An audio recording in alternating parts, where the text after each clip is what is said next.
يوسف جراد عمر oo kamid ah musharaxiinta u taagan hanashada xilka madaxtinimada ee Soomaaliya ayaa ka warbixiyay waxa uu qaban doono hadii uu ku guuleysto xilkaas sida warkaan inoogu soo diray Cabdirasaaq Cilmi Balaag kulan ballaaran oo ay ka soo qayb galeen qaybaha kala duwan ee bulshada ku dhaqan magaalada Muqdisho sida aqoon-yahano siyaasiyiin oday dhaqameed dhalinyaro iyo waliba haween isla markaana su'aalo ku aadan waxa uu qabanayo hadii uu guuleysto lagu weydiinayo murashax Yuusuf Garaad Cumar oo ahaa suxufi caan oo imikana shaaciyay inuu ku taagan yahay u tartamida xilka madaxtinimada ee dalka ayaa waxa lagu qabtay hoteelka Safari ee magaalada Muqdisho qaybihii kala duwanaa ee bulshadii su'aalaha weydiinaysa murashax Yuusuf Garaad Cumar ayaa waxyaabaha ay su'aalayeen waxa kamid ah waxa uu ka qabanayo hadii uu guuleysto arrimaha ay kamid yihiin xuduudaha dalka nidaamka 4.5 iyo dilalka qorshaysan ee loo geysta bahda saxaafadda iyo waliba qodobo kale oo aad muhiim u ah musharax Yuusuf Garaad Cumar ayaa waxa uu ka jawaabay dhammaan su'aalahaasi isagoona sidoo kale raaciyay hadafkiisa siyaasadeed ee u qorshaysan hadii uu guuleysto inuu ku hogaamiyo dalka Soomaaliya وميديا وعبصنتها وأنا الدلاء وما تفرح لما تفاعل لما تفرح ما تعرف ما أصلا تعلم هاي يا كيف أفعله وحاجة قبل يسأل نشيط وما صلتها هرانا مرة كقابل واحد المانتا إنكستون فصل كوبي خدمتي صحافة أنا واقعي كمل هاي صدق سنة يكسر شقيني أنا وصحافة raadi Muqdisho iyo xididta October markii laga soo tago 20 sano u dambeysay BBC da joogay waan ogahay team aniga ila shaqeynaya oo dhibaato weyn ka soo gaarto naftooda xataa ku waayay wajiraan saaxiibaan isla qaanay oo ama aan isku tala ahayn oo ku dhintay lagu dilay waan qaana Yusuf Faray Allah rahmade oo airportka Muqdisho u soo dhaweeyay oo kadibna guriga igu yimid maalinta xigtay ayaa la dilay oo aad uga naxay runtii waa rag ugu dambeeyay ka mid yahay waxaan magaciisa xusay laakiin saaxiibo badan oo aan leeyahay saxaafadda ayaa ku dhintay waxaan u arkaa xaqdar qof kasta oo Soomaali indigiisa la daadiyay oo ka soo horjeeda qofku raba ah qof indigiisa la daadiyay oo ka soo horjeeda waana wax ulusay u ahaanaysa haday dhacdo kaman hareed oo inta tabarteedu tahay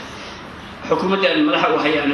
laakiin gaar ahaan saxaafadda si gooniya ayaa hadda loo bartilmaameedsaday sidii bari professional kale loo daba socon jiray ayaa loo daba socdaa taasna ma ahaan doonto waxa saxshada hadii ay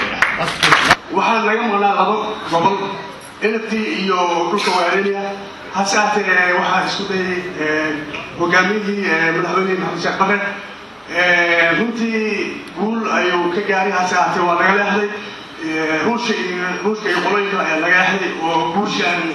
Ethiopia ayaa waxaan u jirnay wax yar ayaan u jirnay Soomaaliya kuleeyahay iyo ehelkan kuleeyahay gobolka Soomaalida Ethiopia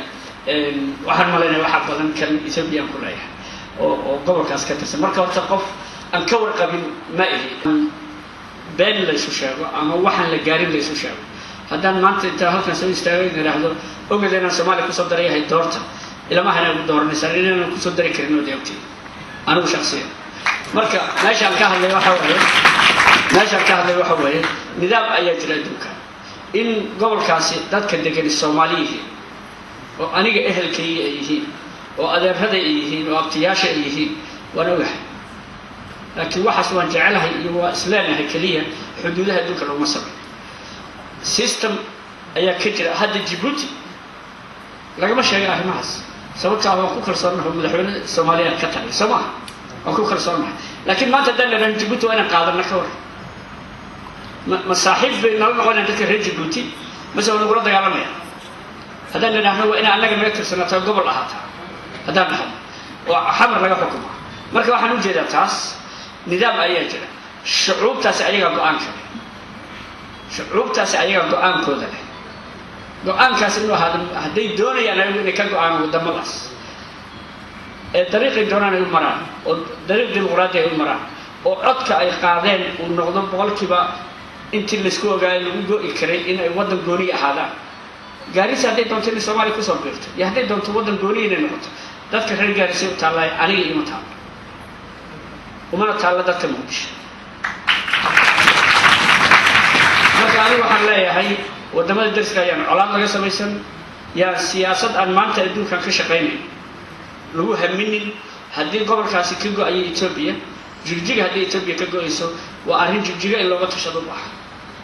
arrin xamar in laga maleego u baahan ama looga tashado maaha musharaxani oo ahaa suxufi Soomaaliyeed oo caan ah in muddo ahina ahaa tafatiraha laanta afka Soomaaliga ee BBC-da ayaa wuxuu imika ka mid yahay tiro musharaxiin oo u taagan u tartamida xilka madaxweynenimo ee dalka. Cabdirasaaq Jaamic Cilmi Balaag, Somali Channel, Muqdisho.